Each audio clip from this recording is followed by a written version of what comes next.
Viewers আসসালামু আলাইকুম। আর M family ব্লগের নতুন ভিডিওতে আপনাদের স্বাগতম। আজকে আমরা এসেছি বরিশালের এমন একটি বাজারে। এটা অনেক পুরনো একটি বাজার এবং শুধু একটি বাজার বললে ভুল হবে, এখানে আসলে দুইটি বাজার এবং একটি নদীর পাড়ে দুইটা বাজার, নদীর দুই পাশে। তো এত সুন্দর একটি ভিডিও, আশা করি আপনাদের ভালো লাগবে এবং অবশ্যই ভিডিও শেষ পর্যন্ত আমাদের সাথেই থাকবেন। তো আমরা প্রথমেই যে ব্রিজটি আসছে, এই ব্রিজের উপরে থেকে দেখেন নদীটার ভিউটা কত সুন্দর। আর এই যে সামনে দেখতে পাচ্ছেন আরেকটা ব্রিজ। তো এই ব্রিজটা হচ্ছে নতুন ব্রিজ, এইখান থেকে আপনার অটো বা গাড়ি যেটা চলাচল করে। আর ওই যে ব্রিজটা দেখলেন ওইটা হচ্ছে গিয়ে বাজারে চলাচলের জন্য। সবচেয়ে সুন্দর হচ্ছে দেখেন নদীর পাড়ে ইউনিয়ন পরিষদ কত সুন্দর।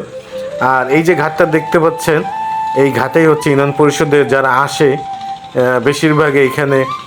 এখন তো আগে নৌকায় আসতো, এখন হচ্ছে ইঞ্জিন চালিত ট্রলারে আসে। আর যারা একটু ভিআইপি মন্ত্রী এমপিরা যদি আসেন তারা অবশ্যই স্পিড বোটে আসে। তো এখন গাড়িও চলাচল করে, কিন্তু তারপরও পণ্য পরিবহনের জন্য আপনার ট্রলার যেটা আছে এটা এখন মানুষ ব্যবহার করে, নৌকাও ব্যবহার করে। ইউনিয়ন পরিষদের পাশেই যে রাস্তা, এটা দিয়ে বাজারে যেতে হয়।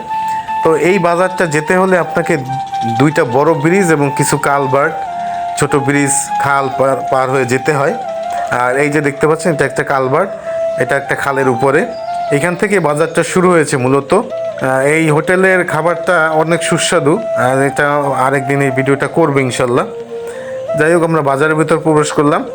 এইটা হচ্ছে জনতার বাজার, বরিশালের অনেক ভিতরে একটা গ্রাম। আর ওই পাশে দেখতে পাচ্ছেন ওই বাজারটা হচ্ছে ক্ষমতার বাজার। এটা নিয়ে অনেক কাহিনী আছে, সেটাও আজকে বলার মতো সময় নেই। আর এই যে ব্রিজটা আমরা এখন যাব, এইটা হচ্ছে বাজারের রাস্তার হচ্ছে মেইন ব্রিজটা। এইটা হচ্ছে একবারে পুরনো সেই ব্রিজ। আগে এইখানে এই ব্রিজটা ছিল না, এখানে চার ছিল। এত বড় চার বলতে আমরা আসলে বরিশালের ভাষায় যেটা চার বলে, কিন্তু এটা সাঁকো ছিল। তো এত বড় খালের উপরে, নদীর উপরে সাঁকো তখন ছিল। তো সেটা মাঝে মধ্যে এই যে কচুরিপানা বা নদীতে জোয়ার ভাটা হয়তো, এই জন্য এই কচুরিপানার কারণে প্রায় ভেঙে যেত, দুর্ঘটনা হতো। তো এরপরে এই ব্রিজটা হওয়ার পরে এইটা দিয়ে চলাচল করতো এবং এই ব্রিজটা অনেক পুরনো হওয়ার কারণে এটা ক্ষতিগ্রস্ত হয়। পরে এটা সংস্কার করে, কিন্তু এই ব্রিজটা আর ভাঙেনি। যেহেতু দুইটা বাজার, নদীর দুই পারে বাজার, লোকজন চলাচল করে, বাজারের লোকজন এই ব্রিজ দিয়ে।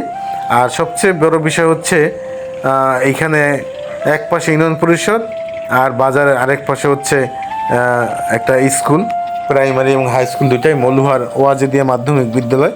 আমিও এই স্কুলে পড়ালেখা করেছি। তো শৈশবের অনেক স্মৃতি এখানে আছে।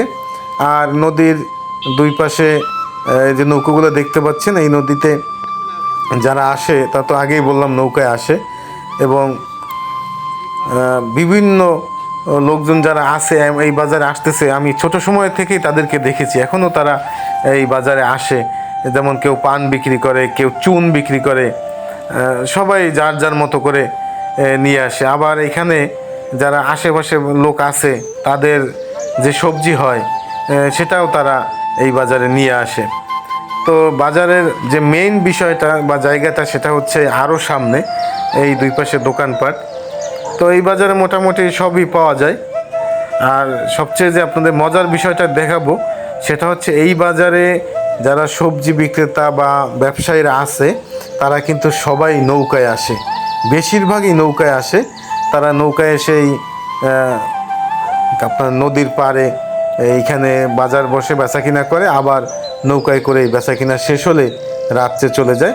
তো মূলত এই বাজারটা কিন্তু দিনের বেলায় হয়, রাতের বেলা 8টার মধ্যেই বাজার শেষ হয়ে যায়। এই যে দেখতে পাচ্ছেন, দেখেন এই যে ঘাটে সবার কিন্তু নৌকা আছে। আর এই বাজারে এই যে জিনিসগুলো দেখতে পাচ্ছেন, এই যে নৌকোগুলা, এই নৌকায় কিন্তু সবাই যার যার মতো করে মালামাল নিয়ে এসেছে আর ঘাটে বেঁধে রেখেছে। কিন্তু কেউ যে অনেকে বলে চুরি হতে পারে আপনারা, এটা কিন্তু এরকম আমরা কখনো শুনিনি, খুব কম। যার যার মতো করে নৌকা রেখে বেঁধে রেখে ব্যবসা করতেছে।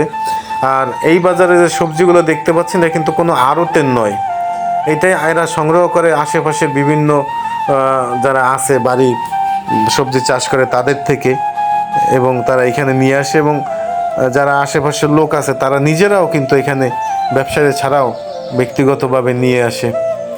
আর এই বাজারে এখন যেহেতু তরমুজের সিজন, তো তরমুজটা হচ্ছে এখন বেশি উঠেছে। আর এই দেখেন কত বড় বড় বাঙ্গি, বরিশালে আমরা এটাকে ফুড বলি।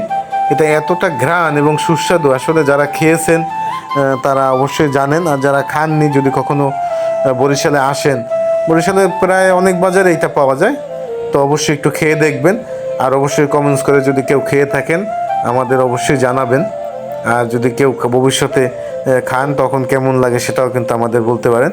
তবে এই হচ্ছে বাজারে আরেকটা ঘাট, এরকম বাজারের ভিতরে প্রায় অনেক ঘাট করে দিয়েছে সরকার।